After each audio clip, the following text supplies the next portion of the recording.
this is Althea, and today we are going to perform an experiment on how to do separating mixtures. But first, what is separating mixtures? Separating mixtures involves using physical methods to isolate the different components of a mixture based on their unique properties. For our first experiment, this is unpicking. We will using chocolate nips to separate colors. But what is handpicking? Handpicking is a simple method for separating components of a mixture by manually selecting and removing desired substances or impurities based on their physical characteristics like size, color, or shape.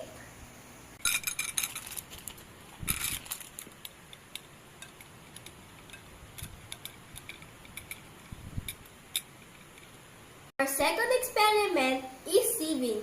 We will using mungo beans, flour, and the strainer. But what is sieving? Sieving is a method used to separate mixtures of solid particles based on their size differences.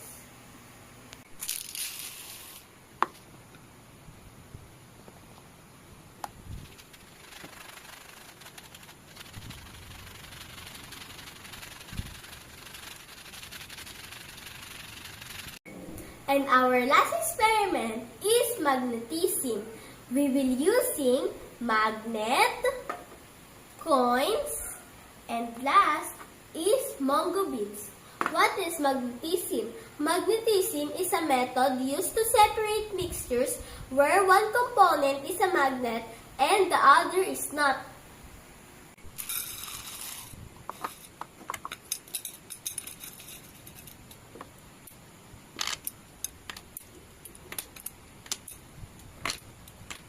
I hope you enjoyed and learned something new today. Thank you for watching. Bye-bye!